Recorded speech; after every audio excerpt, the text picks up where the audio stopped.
Natural born fighters. The topic of this discussion today is going to be based upon the intricate moments that lie between a supreme athlete and an elite fighter, an instinctive person, someone who was born to actually do what they were put on earth to do.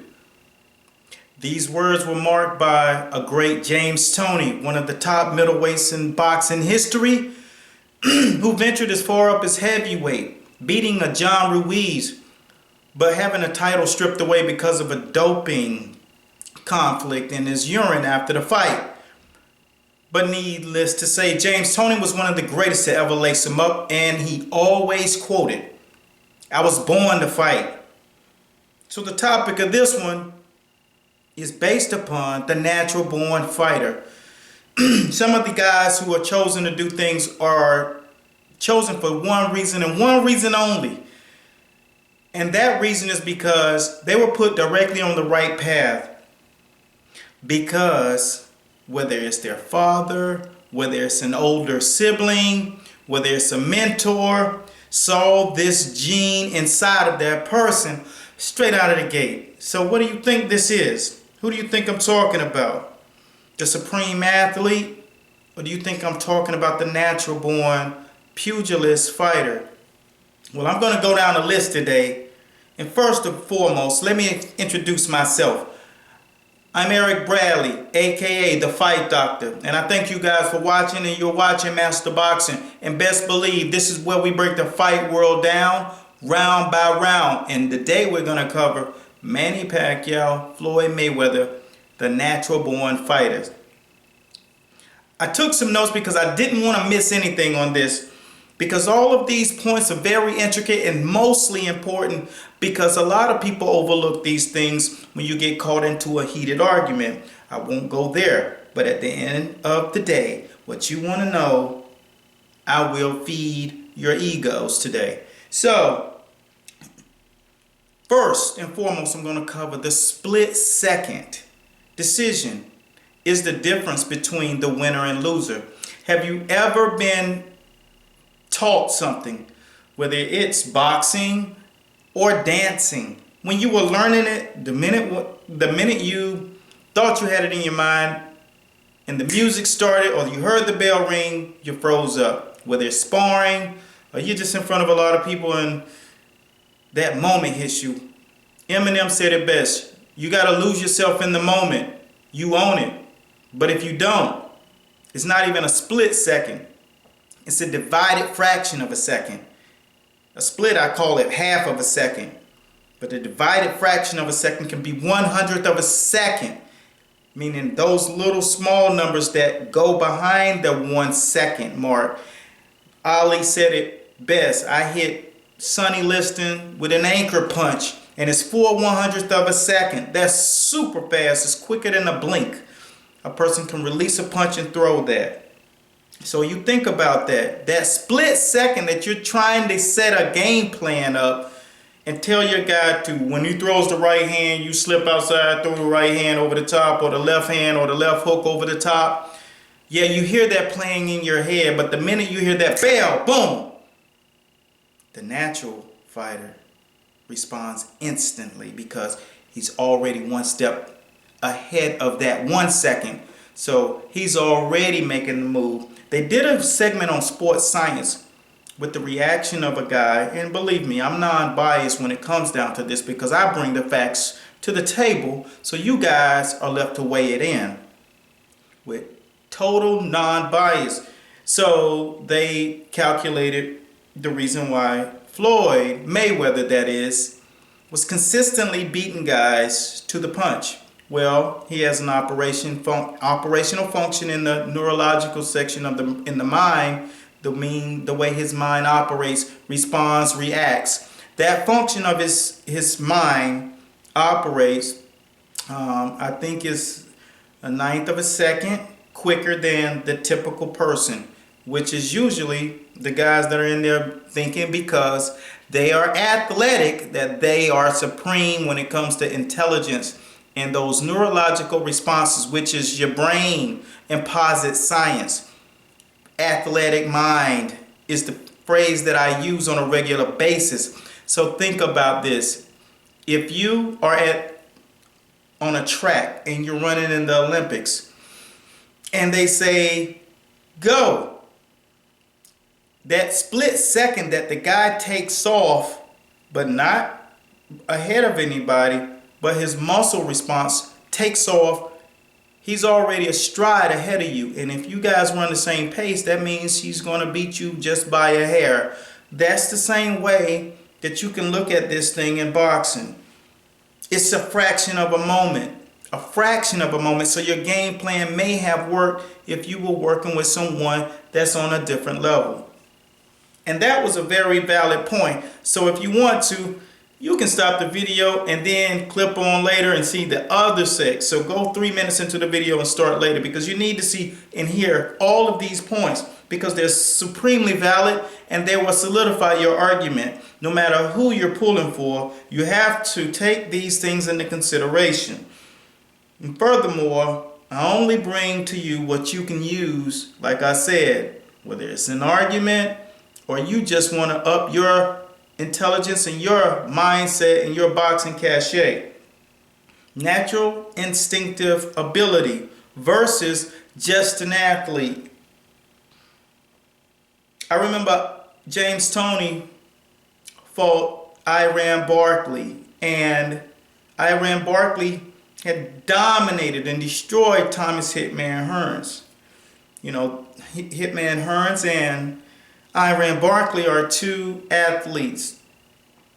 Well, when you put an athlete in the ring with someone who's as instinctive as a James Toney, chances are you're going to lose, because he has one thing up on you. He's athletic, but he doesn't depend on that.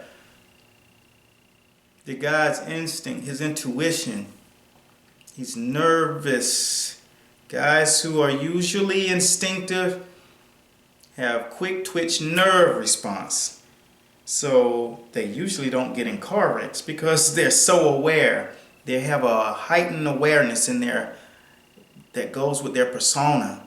So when you see this guy get in the ring where people were saying this is a little bit too much to bite off than he can chew, James Toney just dismantles him, because Adrien Broner is an athlete. James Toney was a supreme mental warfare in the ring, along with guys like Bernard Hopkins and yours truly, Floyd Mayweather. These things are important in your equation of who's going to win the fight. I continuously give two different angles. So, like I said, this is a viewpoint of something that's really, really important in your equation. People consistently say, well, you know, it's going to come down to the corners sometimes, and sometimes it does. But when a supreme being, when they're in that ring, one thing you're going to note from them is very rarely does the corner impact the way he fights, because it's instinct. He makes adjustments to what he's seeing. And the corner does not see it that way because they're in a different angle. And if you've never worked the corner before, believe me, when you watch a fight, and especially a competitive fight, one thing you know, and all coaches will tell you this, it does not look the same from the corner, and it's a lot harder. I've had some of the top guys in the game scream over to me for me to talk to the guy who was in the ring. And this is while I was being baptized by fire, learning the importance of knowing what you're doing in that ring, in that corner as a coach. Man, it is not the same thing as you guys are watching on TV. Trust and believe. You can click all the YouTube channels you want. You can pull out all the HBO DVD or the archives you got. But I tell you what, when you get in that corner, it looks totally different. So it also is going to look different inside of the ring when the person's facing you, not from a side view.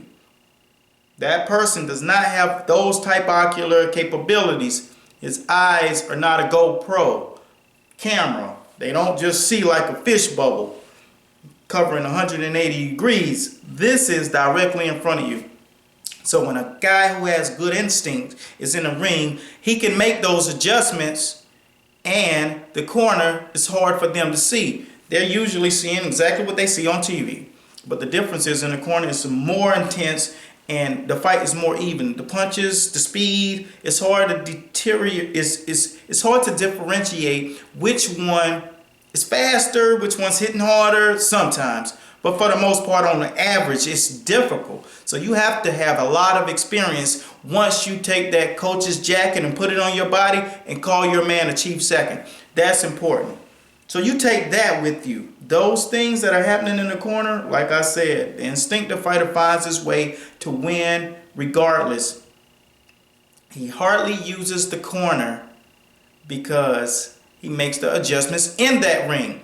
Now, the reason and the difference between the guy who doesn't use the corner as much and the guy who does, he needs it, because if not, he'll lose the fight. And the reason why he'll lose the fight is because he lost fights before, but one guy hasn't. These things are important in your argument, regardless if you're a Pacquiao fan or a Pacquiao fanboy or a Mayweather fan or a Mayweather fanboy.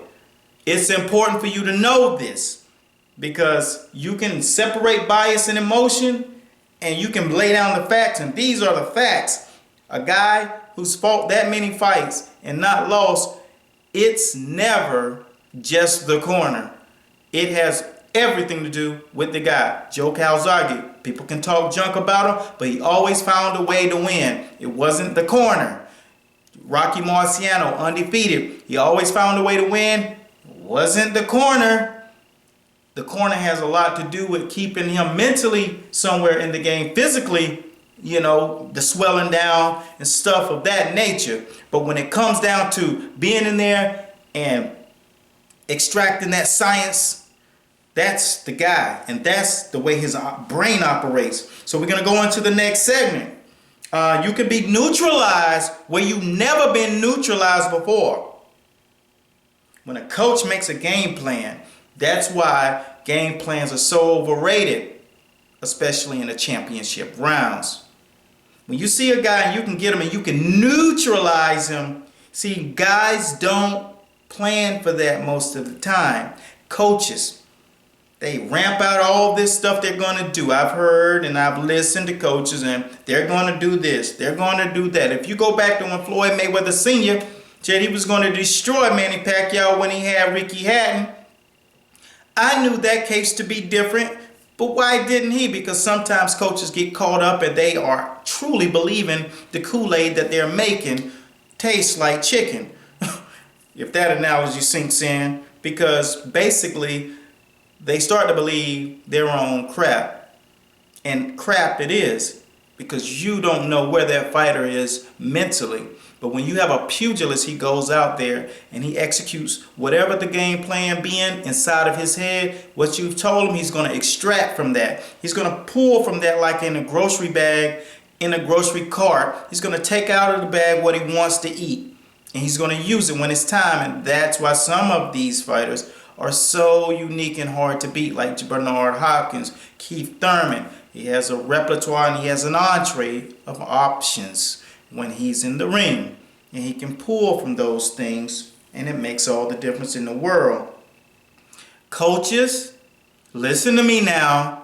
Whether it's Coach Robert Garcia, whether it's Freddie Roach, whether it's Floyd Mayweather Sr., whether it's Coach Virgil Hunter, Coach Barry Hunter, it doesn't matter. They all had a game plan.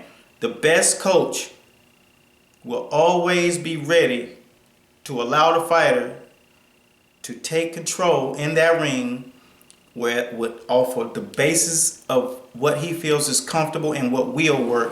Because you have to trust. You have to have a trust factor within one of the other. Both of you guys have to be on the same page. You have to trust in the fighter, and he has to communicate in that ring. So that's why I'm breaking these points down to you guys, because these are valid points in a fight of the magnitude that we're about to watch on May 2nd. You best and believe that this and these things will come to fruition, because if you try to make a guy not believe that he will be neutralized, Let me, I wrote a few names down of guys who went into a fight thinking they were going to dominate and the fight was going to just be over because of they wanted to be that way. First and foremost, Ali George Foreman. George Foreman had no idea that his punches could be neutralized. But Ali had all the faith and belief in the world. Plus, he's an instinctive fighter. He thinks before the other guy's natural responses. The brain is called posit science. It's posit, it's brain fitness. These guys operate on a different level and they respond and react on a different speed. Bernard Hopkins, of course, Bernard's name there is there with many other fighters, but when he fought Felix Trinidad, I had a guy sitting in front of me betting his life that Bernard Hopkins was going to get crushed by Felix Trinidad. Little did he know that I understand the way Bernard Hopkins thinks, because I think the exact same way. I can take anything that you have and I can make you stick it in your pocket and then rape you blind. Trust and believe. Bernard Hopkins, that recipe is born with it. It's not a plan from the corner. You know, that education just enhances the knowledge and experience in the way that he can execute it. So stay with me here. James Toney, Iran Barkley, I spoke to that fight. And it was just a few fights that I wanted to really depict and let you guys know that a fighter, when he's in a position to really neutralize a guy, he has the ability to shut whatever his best weapons are and take them away from him and make him fight barefoot and naked. And you know we use the phrase because that's where you throw them in the dungeon. These things are some of the most important issues and topics to discuss when it comes down to this fight. Add these to your argument. Share this post. Make sure you understand one thing. There's some guys that are athletic enough to do this. The Sugar Shane Mosleys of the world. The guys like the Andre Bertos of the world. These talents are undeniable, but they all fall short when they meet the supreme natural being, the guy who was born to fight. They call me the fight doctor, and I thank you guys for watching, because you're watching Master Boxing, and this is where we break the fight world down round by round. Thank you guys for tuning in. The fight